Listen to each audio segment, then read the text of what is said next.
Bienvenue à cet épisode spécial d'InfoCam qui porte sur le débat à la chefferie à la préfecture du Kamouraska à ne pas manquer et ça commence maintenant.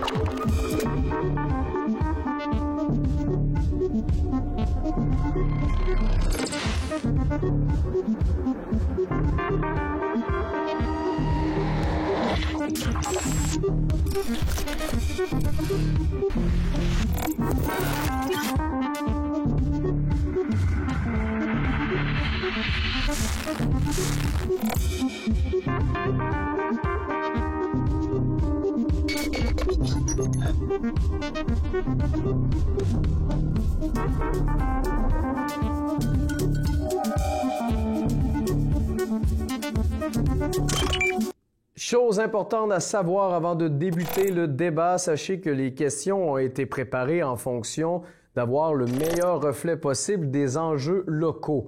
Donc, on n'a pas essayé de coincer qui que ce soit ou de surélever qui que ce soit dans les deux candidats. Le but était vraiment de faire passer un maximum d'informations afin de vous permettre de faire un vote éclairé. Autre chose importante à savoir par rapport au débat, c'est qu'il a été demandé de façon un peu cavalière sur les réseaux sociaux par M. Sylvain Roy. Donc, forcément, par hasard, j'ai réussi à voir cette demande-là et, bien entendu, par rapport à notre mission à la TVCK, on a accepté et Nancy Dubé voulait bien se prêter au jeu également. Donc, ça a été un peu dernière minute. Vous allez devoir nous pardonner si la technique est pas top.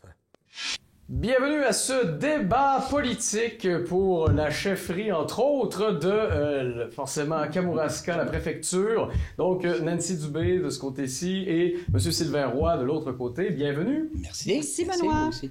Donc, on pouvait difficilement passer à côté de cet événement. Donc, quelques questions, chacun une seule minute pour y répondre. Si ça va bien à la fin, on verra si on peut s'ostiner tous ensemble gaiement. Donc, on va commencer immédiatement avec la première question qui parle de développement régional et vitalité des municipalités. Donc, quelles mesures concrètes proposez-vous pour soutenir les petites municipalités rurales qui peinent à maintenir leurs services de base? Le tirage au sort, on a voulu que ce soit Mme Dubé qui commence, donc on vous écoute. La MRC de Kamouraska, faut le rappeler, c'est un gouvernement de proximité. Le rôle de la préfète et de la MRC, c'est d'accompagner les municipalités. Et c'est dans cet enjeu-là que moi, je vais être facilitatrice parce qu'il y a déjà au niveau du gouvernement provincial des programmes, entre autres qui s'appellent le le Fonds Région et Ruralité, volet 3, qui est des argents qui sont directement placés pour ces enjeux-là.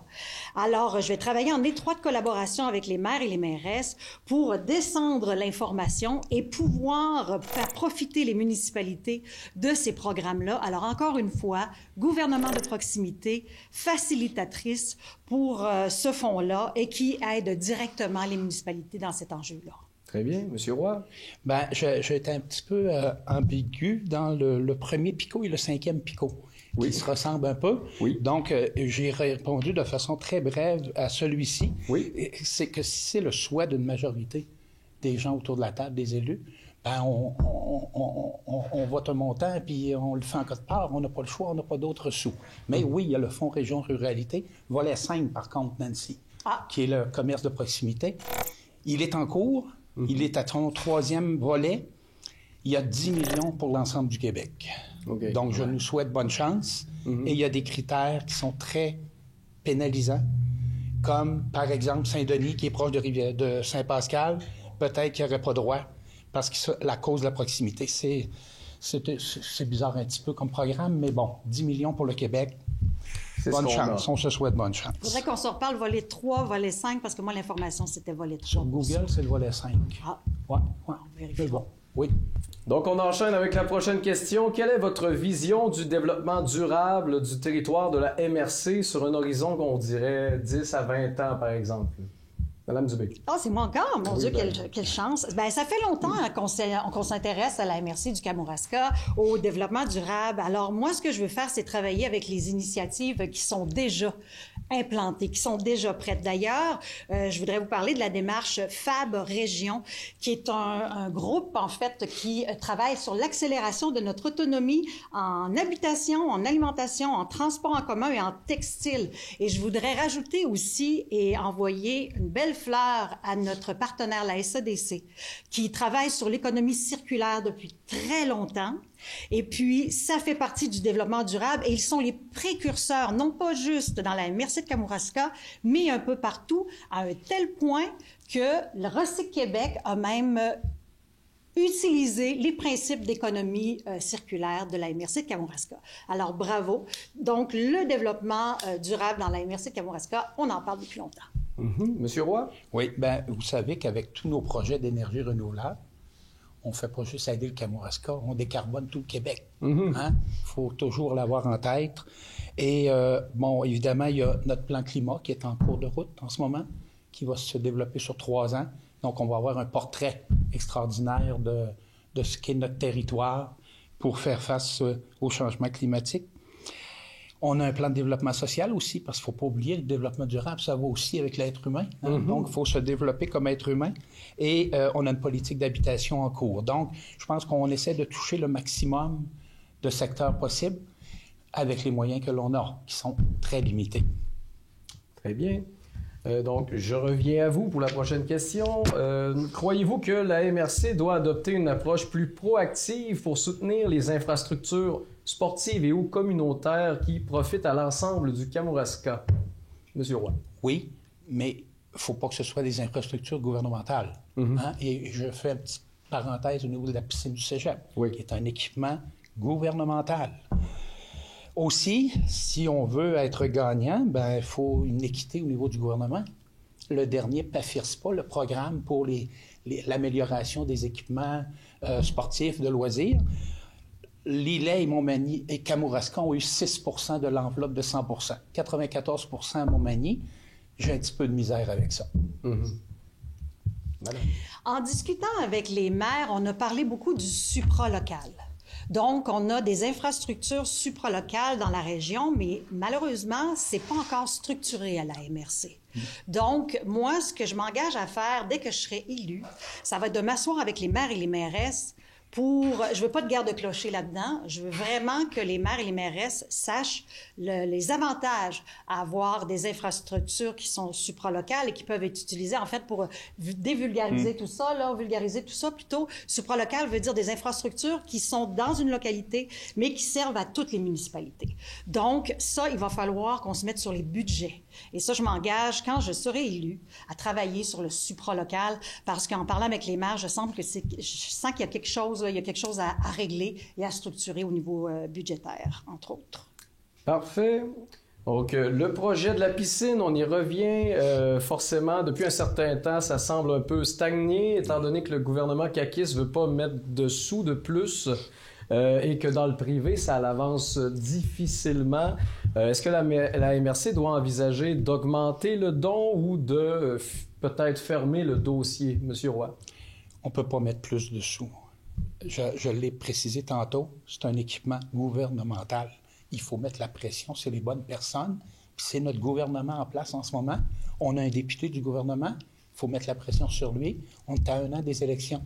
Parce qu'en ce moment, on paye 3 fois pour le même équipement avec nos taxes et impôts. Et ça fait partie des 62 % d'infrastructures qui sont désuètes au Québec, dont le gouvernement ne prend pas conscience.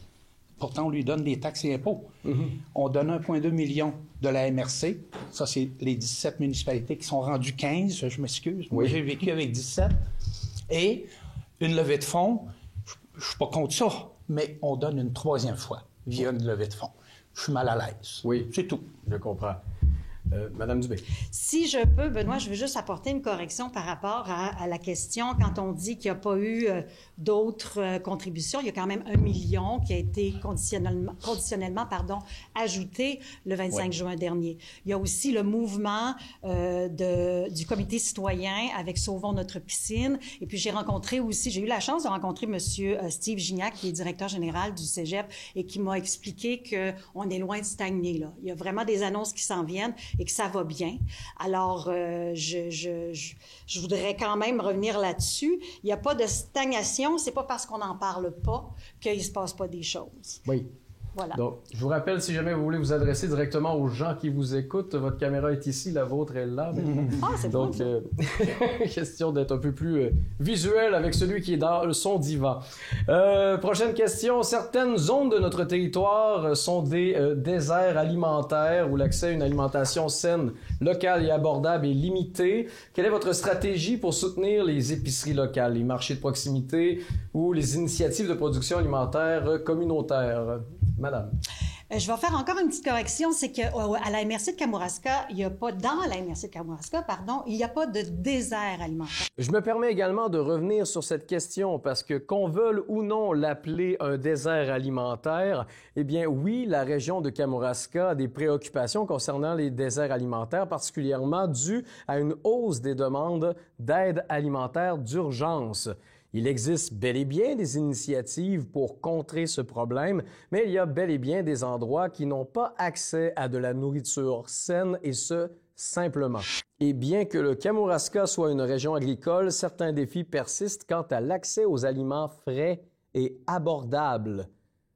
C'est donc également un enjeu local. Mais il y a bien de l'insécurité alimentaire, ça on le sait, entre autres à cause des faibles revenus. Alors la MRC est déjà très bien structurée, entre autres avec Moisson Kamouraska, entre autres avec les marchés publics, centres d'action bénévoles, l'agriculture de proximité, on fait même du fromage, on fait des champignons et tout ça.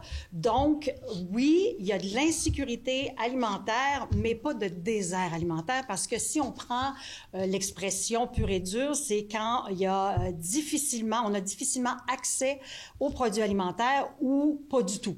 Alors, c'est pas le cas de la MRC de Kamouraska. Alors, c'est vraiment plus de l'insécurité alimentaire, mais on est structuré. Mais je me mets quand même à la place de quelqu'un qui est à Saint-André, qui n'a pas de voiture. Bonne chance pour se trouver une épicerie proche. C'est pour ça que je disais ça. Monsieur Roy? Ben, c'était la première réponse que je vous donnais tout à l'heure au niveau du volet 5. Je dis 3, mais moi je dis 5, du Fonds Région Ruralité, qui donne l'opportunité d'avoir des investissements pour se conserver ou se donner des commerces de proximité. Oui, ce que Nancy a dit est vrai. On est là au niveau de la lutte contre la pauvreté avec les alliances, puis on soutient le maximum d'organismes qui peuvent aider. Mais au niveau du volet 5, ben, c'est ça le projet. Le problème, très peu de sous pour tout le Québec, donc bonne chance. Très bien. Donc, on poursuit. Logement et accès à la propriété. Donc, forcément, la crise du logement, ça touche aussi les régions, malheureusement. Que comptez-vous faire pour encourager la construction, c'est-à-dire de logements abordables dans le Kamouraska? Madame Dubé. Ben là, déjà, il y a la MRC qui travaille sur une belle politique d'habitation. Moi, l'an passé, j'ai assisté au premier balbutiement en 2024 alors qu'on commençait à mettre le tout en place. Alors, après ça, cette année, il y a eu le comité qui est maintenant en place. Et moi, j'ai présenté un programme électoral et cet aspect-là est très important pour moi, l'habitation et aussi logement abordable. Parce que si on veut être attractif dans notre région, ben il faut avoir des logements aussi abordables parce que c'est pas tout le monde qui peut payer 1 500 $ par mois. Et puis, si vous me permettez rapidement, dans mon programme, je vais vous présenter mes engagements, poursuivre et renforcer la mise en œuvre de la politique d'habitation, qui est déjà à la MRC, appuyer les municipalités dans le développement de logements abordables et intergénérationnels, faciliter les partenariats entre la MRC, les organismes communautaires et les promoteurs privés, soutenir les programmes de rénovation et de maintien à domicile pour les aînés et encourager les solutions novatrices, habitat coopératif, écoquartier et logement modulaire. Ça se retrouve dans mon programme électoral. Oui, Monsieur Roy. Nancy parlait de la politique de l'habitation qui est en cours en ce moment, évidemment. Ça a découlé d'un projet, d'une étude de Gamme Expert à Rimouski, une étude très épaisse de 330 pages en pleine pandémie. Et c'est ce qui a amené la création de la politique de l'habitation et le plan d'action 25-30 qui est en cours en ce moment, qui se dessine tranquillement. On a assisté aux mêmes rencontres, évidemment. Mais je veux toujours, oui, le logement abordable, le logement social qui est à peu près inexistant depuis 50 ans. Mais le problème que l'on a, et j'entendais un expert économiste le dire hier même, pour avoir un logement d'à peu près 850-900 $ par mois, il faut que ça coûte à peu près 350 000 $ la porte. Et on frôle le million dans les projets de développement en ce moment. C'est problématique, mais il ne faut pas baisser les bras, bien sûr, mais il faut avoir ça quand même à l'esprit. C'est pas facile pour un promoteur de développer des projets de logement abordable ou social avec les coûts qui sont engendrés, la difficulté de main-d'œuvre dans le milieu de la construction. C'est pas simple, mais il ne faut pas baisser les bras, bien sûr. Très bien. Donc, on va en agriculture et occupation du territoire. Donc, Monsieur Roy, on va parler un peu de qualité de l'eau. Donc, avec les épisodes de dépassement de nitrite dans l'eau potable, quelles mesures proposez-vous pour encadrer les pratiques agricoles et assurer la salubrité de l'eau? Vous m'avez un petit peu embêté avec cette question-là parce que j'ai pas eu personne qui m'a parlé de cette problématique. OK. Je me permets de revenir sur cette dernière question parce que même si les deux candidats ne semblent pas au courant, sachez qu'il y a bel et bien des taux de nitrate qui dépassaient la limite permise qui ont été retrouvés, entre autres dans la rivière Kamouraska. Donc ici, on ne parle pas des bassins d'eau potable, mais plus de l'eau de surface. Donc ici, on dit que 10 mg par litre étant la norme. Eh bien, malheureusement, tout ça a été dépassé régulièrement et ça vient des rapports de la MAPAC. Donc, c'est bel et bien un enjeu local. Par contre, le MAPAC est très sévère au niveau de l'agriculture. L'UPA le sait très bien. C'est un grand partenaire de la MRC, de toutes les instances politiques. Mais je n'étais pas au courant qu'il y avait des problèmes de nitrate dans l'eau. Et notre gestionnaire de l'eau à la MRC, je n'ai pas entendu parler qu'elle travaillait là-dessus. Mais je suis à l'écoute. S'il y a un problème, j'aimerais qu'on me l'adresse. Je suis pas au courant. OK. Madame Dubé. Moi, selon mes informations, la MRC travaille déjà sur l'eau potable avec son comité. On parle dans l'intro, d'encadrer les pratiques agricoles, mais il faut savoir que la majorité des agriculteurs au Canada, au Kamouraska, n'ont pas d'accès à l'eau potable dans le sens au réseau d'aqueduc, l'eau traitée. Ils ont tous des puits artésiens. Oui. Donc, ça peut venir aussi, ces problématiques-là, de la nappe phréatique, parce qu'il peut se passer plein de choses, entre autres l'accumulation de feuilles et tout. Donc, il y a aussi un travail qui est fait du côté de l'organisme Obakir et il y a des agriculteurs qui siègent sur ce comité-là. Donc, ils sont très au fait et sensibilisés par rapport à cette problématique-là et on peut aller consulter même leur plan de développement Obakir qui a travaillé là-dessus. Il y a aussi le PDZA qui a été mis de l'avant. Oui. Côté accès aux ressources, entre autres la main-d'œuvre, infrastructure, marchés locaux. Donc, plusieurs producteurs mentionnent des défis d'accès à la main-d'œuvre, aux infrastructures et aux transformations locales, aux circuits de commercialisation. Comment comptez-vous intervenir pour remédier à ces lacunes, Monsieur Roy? Annuellement, vous savez que la MRC accompagne beaucoup d'entreprises, souvent ce qu'on appelle des start-up, des jeunes entreprises émergentes et des organismes. On les aide beaucoup dans nos créneaux d'excellence comme le bioalimentaire ou la myco. Et que ce soit en marketing, en comptabilité, on les accompagne. On a des professionnels pour ça à la MRC et c'est très apprécié, en tout cas, ce qu'on me dit. Mais pour ce qui est de l'immigration, on vit un petit problème qui est celui gouvernemental. Il y avait une porte ouverte. Ils ont resserré les règles. On a des entreprises de la Côte-du-Sud qui vivent de grosses problématiques, plus qu'au Kamouraska, mais il faut y être très attentif parce que c'est nos voisins. Et en changeant les règles, ça se peut qu'on se soit donné une mauvaise réputation aussi pour les futurs immigrants. Donc, je ne sais pas trop comment on peut régler ça. C'est un problème beaucoup plus gouvernemental. Capacité d'accueil, on le sait que c'est difficile pour les services que l'on donne, mais c'est vraiment gouvernemental. Il y a une volonté gouvernementale de couper dans l'immigration, mais pression politique. Il faut continuer la pression. Oui, Mme Dubé. Nos producteurs, je sais que la Fédération des producteurs agricoles travaille déjà à bien encadrer et aider leurs producteurs au niveau de la main-d'œuvre, au niveau de l'achat de matériel et d'infrastructures. Donc, il y a un programme de financement qui est déjà bien ficelé et par l'UPA. Donc, mais il ne faut pas oublier non plus que du côté de la MRC, il y a tout le développement économique, le volet, le département de développement économique, qui peut aussi encadrer nos producteurs agricoles, nos producteurs, avec plusieurs personnes au développement économique. Alors, nous, on est là pour eux. La porte est ouverte toujours à la MRC. Et moi, en tant que directrice générale de la Chambre de commerce Kamouraska-Lillet, j'ai beaucoup travaillé sur le dossier du programme des travailleurs étrangers temporaires. Quand on a annoncé qu'on baissait le plafond de 20 à 10 ça a vraiment fait mal à beaucoup d'entreprises, mais heureusement pour les producteurs, eux ont été épargnés. Alors, de ce côté-là, ils ont respiré un peu.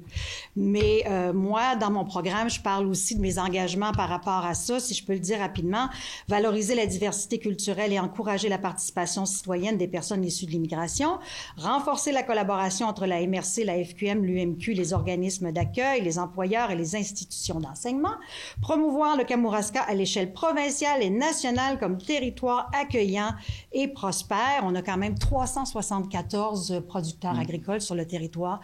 Alors, c'est un enjeu qui va prendre beaucoup d'importance. En effet, on va vers l'environnement et l'agroforesterie. Y a-t-il des investissements d'envisager pour préserver les milieux naturels? On parle des zones humides, rivières, forêts, du Kamouraska.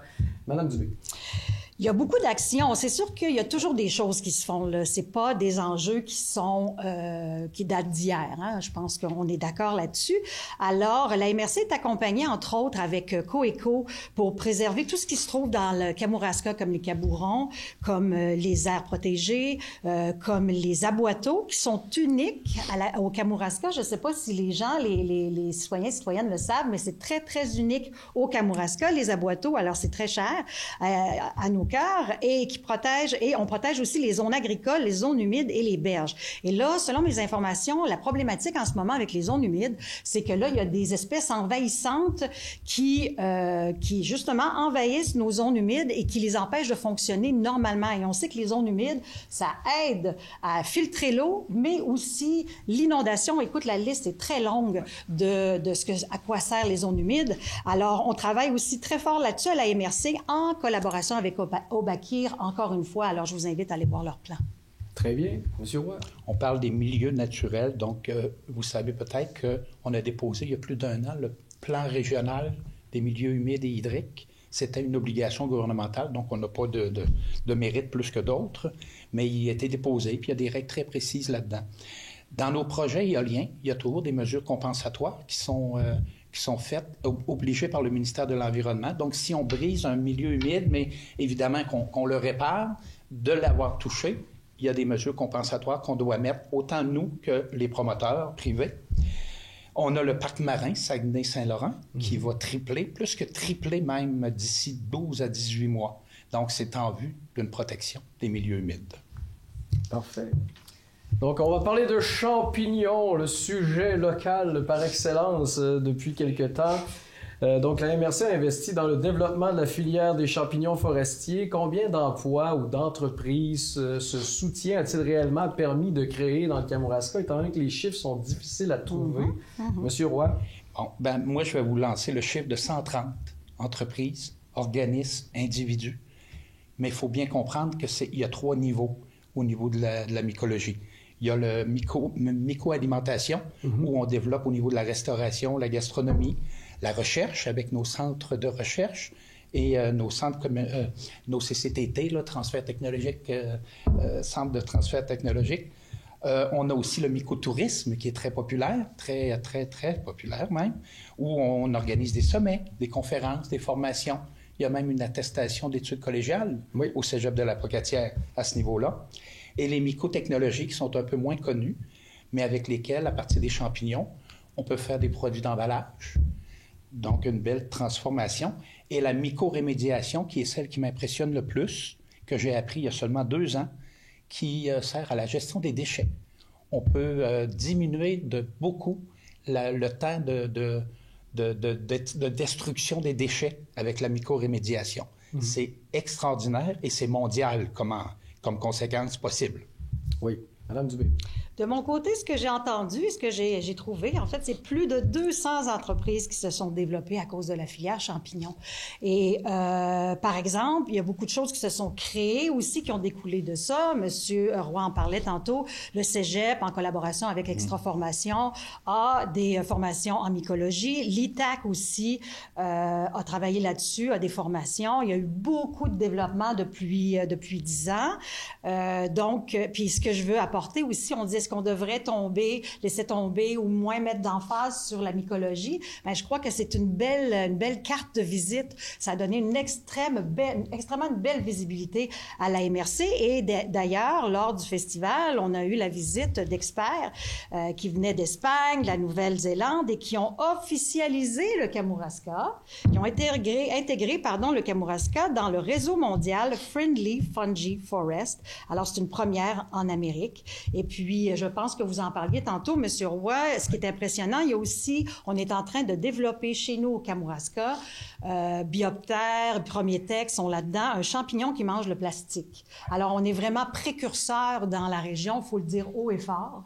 Alors, oui, c'est sûr qu'on peut développer d'autres filières, mais après 10 ans d'investissement, 10 ans de développement, je pense qu'on peut l'utiliser pour faire valoir notre expertise dans le Kamouraska un peu partout dans le monde et les retombées économiques. Est-ce que je dépasse? Oui, j'allais dire, on y est. Retombées économiques aussi à cause des restaurants et tout le monde qui se greffe au mouvement. Alors, c'est important dans la région. On va aller du côté des transports. Transport collectif en région, ça reste un enjeu. Est-ce que vous avez une vision là, pour améliorer la mobilité intermunicipale dans les MRC? Madame Dubé. On connaît tous notre organisme Transapt et oui, mon plan, en fait, c'est que je me rends compte en tant que citoyenne que Transapt, quand je suis arrivée, je pensais que c'était seulement pour les personnes à mobilité réduite. Mais non, je peux l'utiliser, vous pouvez l'utiliser et malheureusement, je sens que les gens ne le savent pas. Alors, au niveau, moi, je suis une fille de com, ça fait 30 ans que je suis dans les communications et je pense que Transapt aurait intérêt à faire mieux connaître ses services parce que, par exemple, on peut noliser un autobus de Transapt. On sait que notre population est vieillissante. On sait que le réseau des caisses ferme des points, des succursales. Alors, pourquoi pas noliser un autobus, aller au RPA, s'en aller à la caisse et revenir à la maison de façon sécuritaire. Et à ce qui paraît, il y a bien d'autres options avec Transapt qu'on ne connaît pas. Donc, moi, je m'engage à essayer de les aider ou à essayer de mieux faire connaître leurs services parce que tout est une question de volume. Alors, si on veut que ça marche, il faut avoir du monde qui l'utilise. Monsieur Roy? Oui.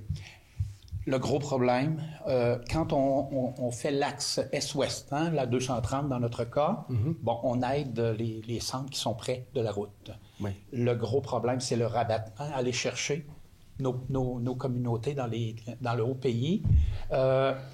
Et l'immense problème que l'on a, c'est que les régions représentent 30% du Québec. Et le budget du transport collectif, je n'aborde pas le transport adapté, on est obligé de l'offrir. Mais le transport collectif, ce n'est pas une obligation. Mais on a 6% alors qu'on est 30% de la population. Donc, l'injustice, elle est là. Elle est provinciale. Ça fait 4 ans qu'avec la MRC, la Table régionale des élus du Bas-Saint-Laurent, l'UMQ, la FQM, on fait des pressions, des résolutions. Puis, il faut qu'ils règlent le problème du financement pour qu'il y ait une équité. Là, on pourra permettre le rabattement d'une façon logique et il n'y a pas eu d'indexation, justement, là, depuis 10 ans sur les programmes et les financements. Oui. Silence à la ligne, malheureusement. Oui. Voilà. Donc, maintenant, quelles actions concrètes comptez-vous prendre pour améliorer l'accès aux services de santé de proximité, notamment en ce qui concerne le transport vers ces centres médicaux? Donc, on parle encore une fois de transport, bien entendu. Monsieur Roy? C'est un des services que le CIS offre. On va dire Santé Québec maintenant, mais notre Centre intégré de santé et de services sociaux. Transapt y participe parce qu'il est embauché par le CIS pour accompagner des personnes vers les services de santé. Centre d'action bénévole fournit des bénévoles pour soit du transport individuel ou pour accompagner les personnes qui auraient besoin d'être accompagnées. Faut aussi, évidemment, pour conserver nos services de proximité 24 heures, 7 jours sur 7, continuer la pression politique. Ça n'arrête pas. J'ai eu encore des rencontres avec des médecins il y a peu de temps au sujet du projet de loi 107. La volonté du gouvernement, on la connaît. Ils veulent mettre les médecins plus redevables quant à leur reddition de compte de personnes qui reçoivent. Sauf qu'il manque 7 médecins au Kamouraska. Et il n'y a pas de main-d'œuvre pour les aider non plus au niveau de la physiothérapie, travail social, nommez-les tous. Donc, on est problématique comme toutes les régions du Québec. Madame Dubé.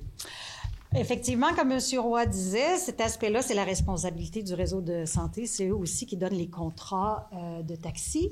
Ce que j'ai été contente d'apprendre, par contre, c'est qu'à la MRC du Kamouraska, on a un comité santé. Alors, on m'a informé que on s'était pas rencontré très souvent, le comité santé. Je pense que c'était même pas une fois par année. Donc, moi, si je suis élue, je m'engage à repartir ce comité santé-là parce que avec les besoins, avec la proximité de nos soins de santé, c'est impensable qu'un comité santé qui est à la MRC ne se réunisse pas plus souvent. Alors, c'est ce que je m'engage à faire, de réunir ce comité-là beaucoup plus souvent pour faire avancer les choses beaucoup plus rapidement. Je peux-tu rajouter un petit quelque chose, Benoît? Allez-y. Juste dire que mon petit malaise, c'est pas le comité santé, au contraire. C'est juste qu'on a des voisins qui vivent des problématiques beaucoup plus fortes que nous au niveau de leurs services de proximité. L'urgence de Pointe-Camouk, qui sert 45 des Kamouraskois, il ne faut pas l'oublier. Donc, il y a eu beaucoup de pression politique là-dessus. Les urgences de la Métis, de Trois-Pistoles. Donc, pour le moment, on a toujours un épée de Damoclès au niveau des services de santé, mais on est loin d'être les plus mal pris. Donc, je me garde une petite gêne, là, mais il ne faut pas lâcher. Non, il faut que le comité se réunisse. Oui, absolument. On va du côté des éoliennes et des retombées, forcément, que ça va engendrer. Donc, pensez-vous que les populations locales sont suffisamment écoutées dans ce genre de projet, M. Roy? On vient tout juste de faire paraître avec l'Alliance de l'énergie de l'Est un sondage auprès de 1014 personnes et 87 % sont d'accord avec les projets éoliens et se trouvent bien informés. Donc ça, c'est dans le territoire de l'Alliance qui part de Montmagny jusqu'à Gaspé, incluant les îles. 209 municipalités, c'est le 5e du Québec. On communique de plus en plus. Moi, je connais l'Alliance depuis très longtemps. Elle était toute petite. Elle grossit en effectifs humains et en expertise. Donc, on communique de plus en plus. Je vous rappellerai que c'est nous qui avons demandé le BAP pour le projet PPAW dans le TNO de Picard. C'est pas les gens, c'est nous. On l'a demandé nous-mêmes à l'Alliance. Ça a été extrêmement productif, bien sûr. On voulait le faire, puis ça a permis aux gens de s'exprimer. Il y a eu beaucoup de monde. Moi, j'ai très, très aimé cette expérience. Et je vous rappelle que le règlement de contrôle intérimaire 143 de la MRC sur les développements éoliens protège tout le littoral et va uniquement dans les TNO. Donc, je pense qu'on a fait notre devoir. Et j'étais là autour de la table à l'époque, là, quand on a fait le RCI. Et ça visait bien sûr à protéger nos richesses comme les cabourons, l'image paysagère du Kamouraska. Donc, je pense qu'on a fait un bon coup. Je pense que les gens apprécient. Madame Dubé. Je ne suis pas tout à fait d'accord sur le fait que les gens sont bien informés, parce que moi, j'ai diffusé un communiqué au public et aux médias la semaine dernière parce que on entend sur le terrain comme quoi ils sont pas sûrs c'est où, c'est quoi les TNO, ça va être situé où. Donc, moi, j'avais besoin de remettre les pendules à l'heure dans ce projet-là. Et faut savoir aussi, pour rassurer la population, c'est qu'à la MRC, ils ont voté un règlement pour que les éoliennes soient construites et montées uniquement dans les terres publiques. Alors, ayez pas peur qu'il y ait une éolienne en plein milieu d'un village, ça n'arrivera pas parce que la MRC a fait son devoir et a mis en place, en fait, un règlement qui oblige d'être sur des terres publiques comme les territoires non occupés qui se situent au sud-ouest et au sud-est de la MRC. Alors, c'est là que ça va être installé. Mais je pense qu'on pourrait faire encore plus pour informer les gens, les intéresser au projet, mais c'est sûr qu'il n'y aura pas d'éoliennes dans le milieu des villages. Là. Soyons rassurés, la MRC y veille. Parfait. Donc, quelle action concrète comptez-vous faire et prendre pour améliorer l'accès aux services? Oh, pardon, je suis revenu dans l'autre. Ça a commencé de la même façon. Quel mécanisme devrait être mis en place pour que les retombées économiques des projets éoliens profitent directement aux municipalités et aux citoyens? Parce qu'on parle beaucoup de sous, mais forcément, ça va être difficile de savoir qui va avoir le droit à quoi. Madame Dubé. C'est déjà établi, hein, parce que ça profite déjà aux municipalités et à la MRC.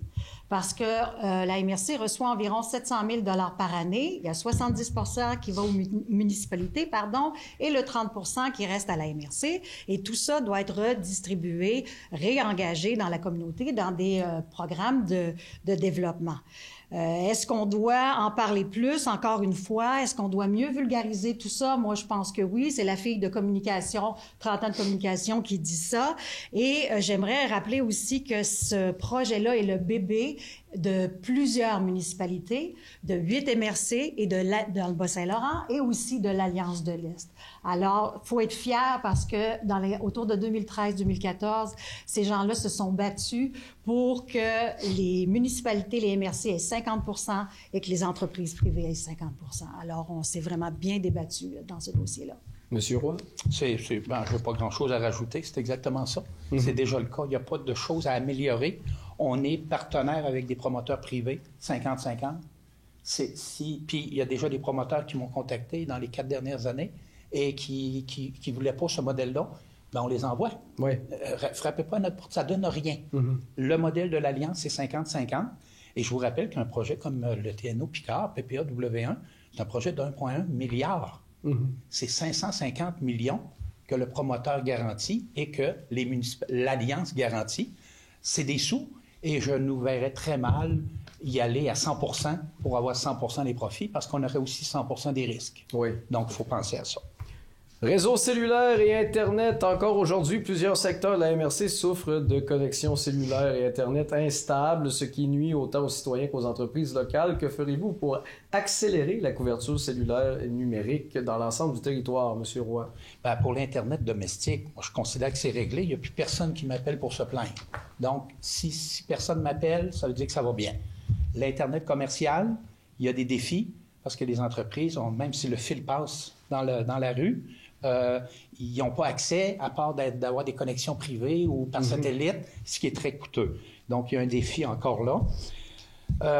Par la pression politique, on a gagné 3 antennes cellulaires dans le 2e appel d'offres. Et c'est pas parce qu'on n'était pas bon, c'est rien que le fournisseur Bell ne répondait pas à la demande du gouvernement, ce que les autres fournisseurs répondaient ailleurs au Québec. C'est pas suffisant, 3 antennes. Ça n'en prend plus que ça. La CAQ a promis de le faire en 8 ans dans ses 2 mandats. Donc, il reste 1 année pour mettre beaucoup de pression sur notre député. Madame Dubé. Le réseau cellulaire et Internet, ça fait pitié dans la MRC de Kamouraska. Parce que moi, chez nous, je reste à Rivière-Ouelle, et puis souvent, j'ai pas de signal cellulaire. Et j'avais une coupole à l'époque parce que Vidéotron ne se rendait pas chez nous. Et si je m'en vais à Saint-Onésime, par exemple, ben il n'y a rien pantoute. C'est vraiment... Là, on peut parler de désert cellulaire. Donc, moi, je pense que ce qui se fait pas en ce moment, c'est un suivi serré des dossiers.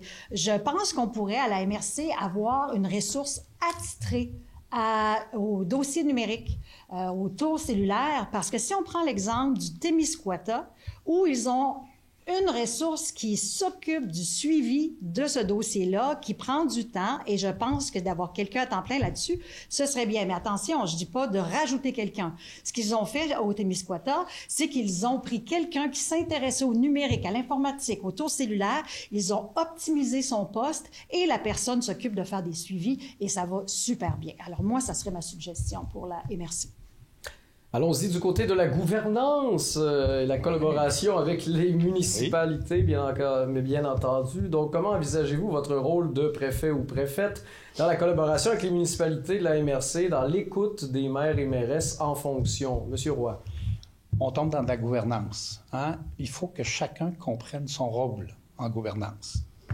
Malheureusement, il y a des maires parfois et des mairesses qui pensent qu'ils ont le contrôle sur le préfet. Ce n'est pas le cas. Ça arrive 1 fois par mois à la séance publique. C'est exactement comme ce qu'ils vivent dans leur municipalité. Leurs conseillers sont conseillers à la séance publique. Ils sont maires à temps plein. Moi, je suis préfet à temps plein. Et si chacun comprend bien son rôle, qu'il n'y a pas trop de personnes contrôlantes autour de la table, ça va bien aller.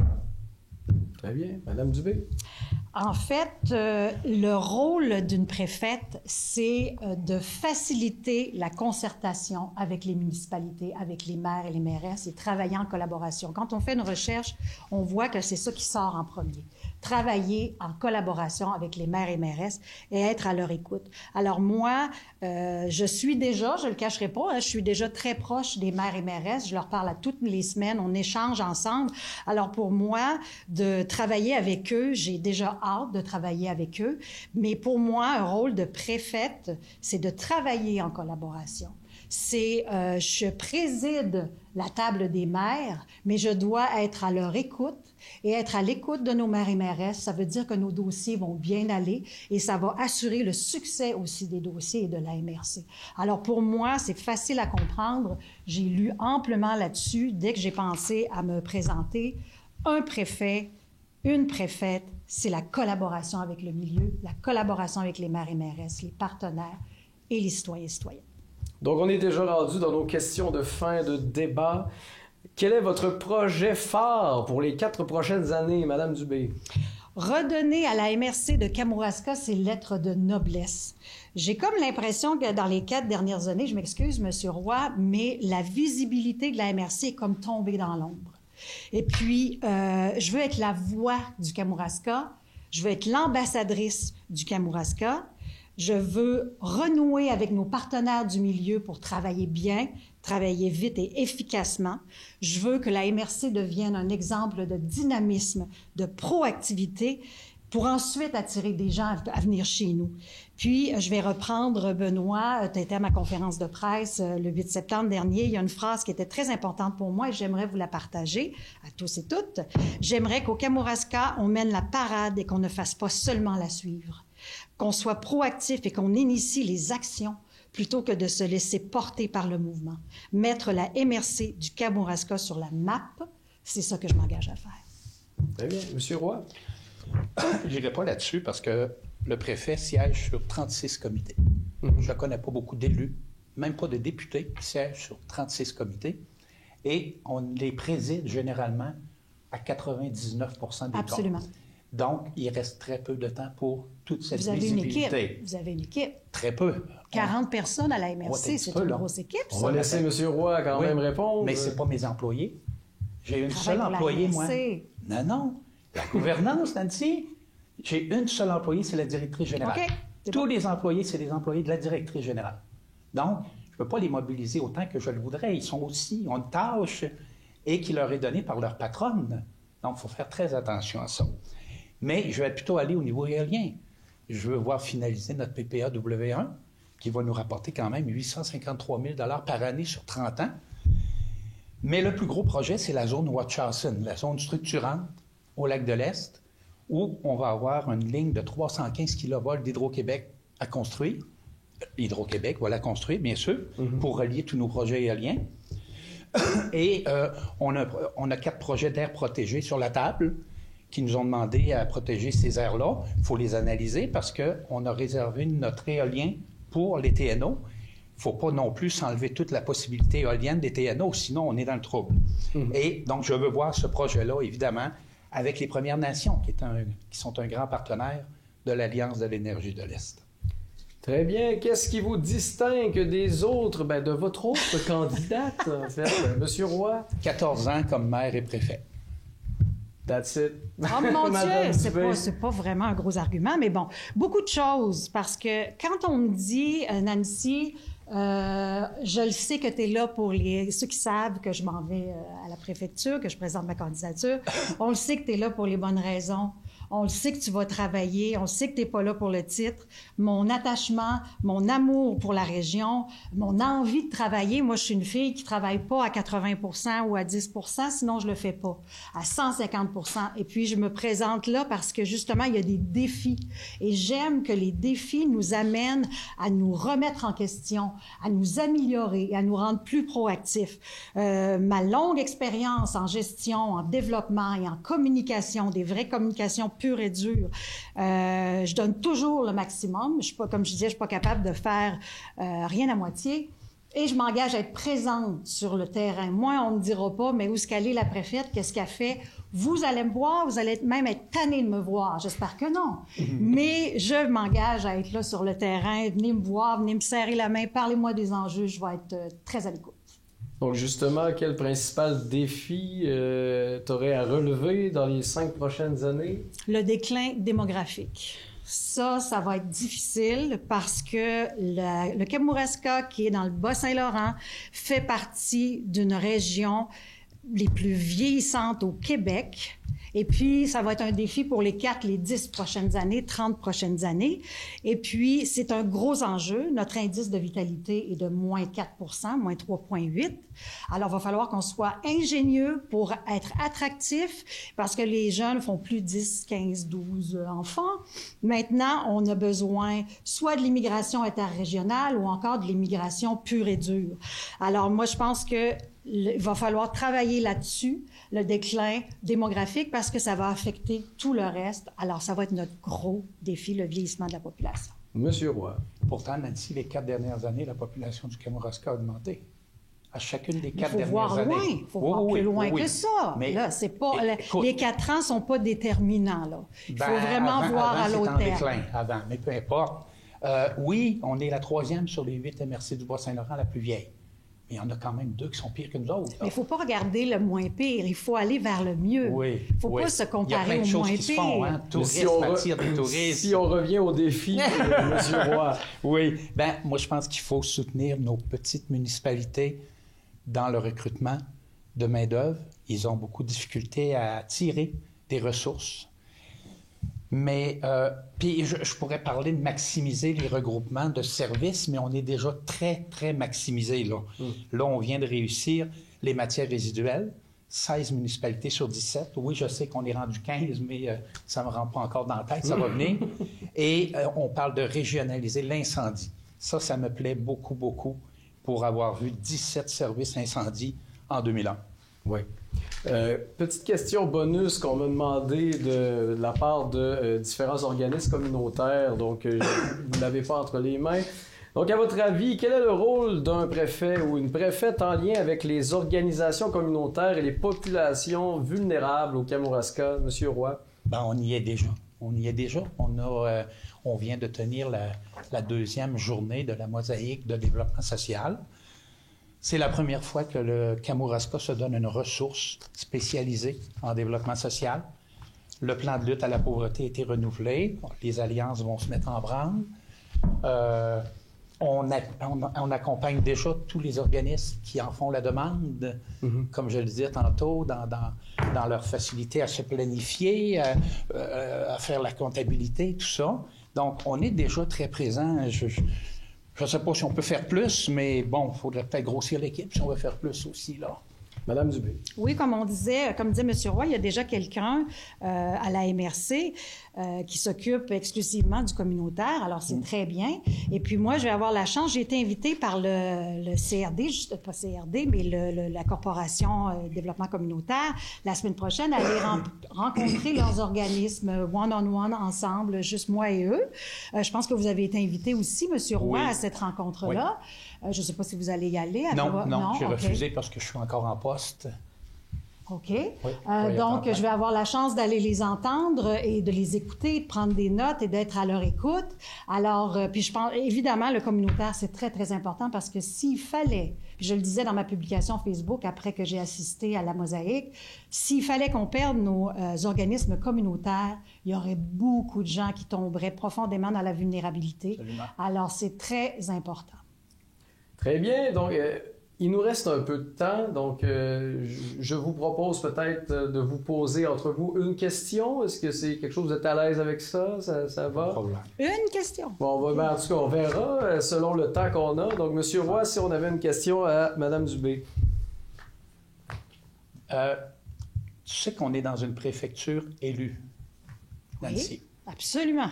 Ça fait 20 ans. Je suis en campagne depuis la fin août. Oui, ça fait 20 ans. Moi, j'ai connu les préfectures nommées en 2001, où il y a un petit renouillage pour essayer de trouver le préfet. Puis s'il ne nous plaît pas après 2 ans, on l'éjecte. Une préfecture élue vise à contourner ce processus non démocratique. Préfecture élue, c'est la population qui te met au pouvoir. Si je comprenais et tu rends des comptes en 4 ans. Donc, ce n'est pas vraiment une question, c'est plus un commentaire. Oui, mais le fait d'être en suffrage universel, ça n'empêche pas de collaborer avec les maires. Absolument. Alors, comment vous vous sentez face au fait qu'il n'y a aucun maire qui vous appuie? Tu es sûr que c'est aucun? Pas beaucoup. On va dire pas beaucoup.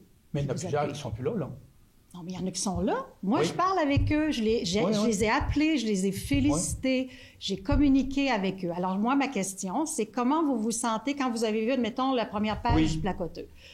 Est-ce que... Parce qu'un préfet doit travailler avec les élus, avec les maires et mairesses. Alors, de savoir qu'ils ont parlé à quelque part, comment vous voyez ça? Est-ce que vous continuez à penser que c'est pas important, les maires et mairesses, ou la collaboration avec les maires et mairesses, parce que c'est le suffrage universel? Premièrement, ce sont des citoyens, d'abord et avant tout, donc vous devez travailler avec eux. Alors, j'ai de la misère à comprendre un peu. Moi, ça ne m'a pas dérangé, attitude. Nancy. Très sincèrement, j'ai trouvé ça méprisant pour la population. Non, ils ont parlé. Non. Ils ont été silencieux pendant 4 ans, et là, ils ont parlé. C'est tout. C'est méprisant pour la population. Ils ont dit à la population... Population, je pense qu'on tu as fait une erreur d'élire Sylvain. On te propose cette personne-ci. Oui. Ça se faisait dans la préfecture nommée, pas dans une préfecture élue. C'est la population qui décide de son préfet. Les maires sont avant tout des électeurs. Oui, Ils ont le droit de dire qu'ils sont insatisfaits. Il n'y a pas de loi contre ça. Donc, en tout cas, moi, j'aurais voulu savoir comment... J'ai de la misère à comprendre comment vous allez travailler avec ces maires-là alors que vous ne semblez pas avoir de respect pour eux. Ah, non, c'est parce que vous ne savez pas tout.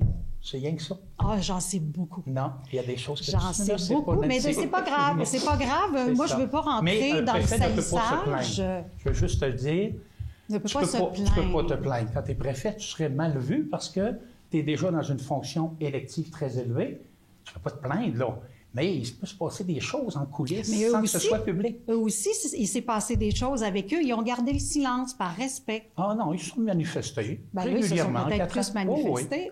Mais OK, c'est correct. Oui. Tout le monde a le droit de manifester et de dire mais il faut respecter les règles de gouvernance. Très important. Il faut travailler en collaboration et en partenariat pour le milieu. Il faut penser à la MRC, au dossier et à son succès d'abord et avant tout, et non pas à chercher la chicane ou avoir une guerre de pouvoir. Oui, OK.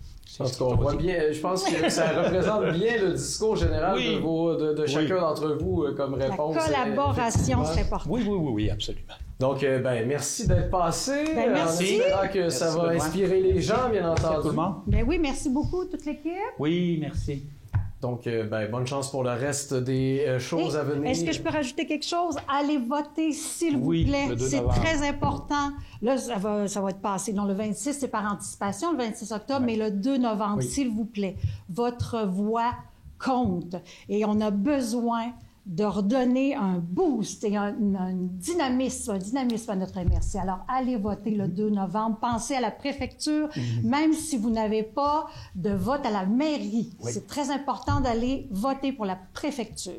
Oui, et je souligne également l'importance de voter pour vos conseillers, parce qu'il y a des gens, parfois, quand il y a des maires qui ont été pris par acclamation, ça ne veut pas dire que son équipe est déjà rentrée. Donc, il faut aller voter pour le faire, bien entendu. Et on se rappelle que le palier municipal demeure celui qui est le plus près de vous si vous voulez que les choses avancent. Et voilà. Donc, merci beaucoup pour votre temps et on se souhaite bonne journée à ce moment-là. Merci. Bye-bye. Merci, Sylvain. Merci. C'est ce qui met fin à notre débat pour la chefferie à la préfecture, en espérant que cela vous permette d'avoir un vote éclairé très bientôt dans les urnes. N'oubliez pas, encore une fois, d'aller voter. Le gouvernement municipal reste votre meilleure clé pour mettre de la pression sur les gouvernements au niveau provincial puis fédéral. Donc, on prend ça quand même au sérieux. Sur ce, c'était Benoît Meuret pour ce spécial InfoCam débat. On se revoit bientôt pour un véritable InfoCam. Bonne semaine.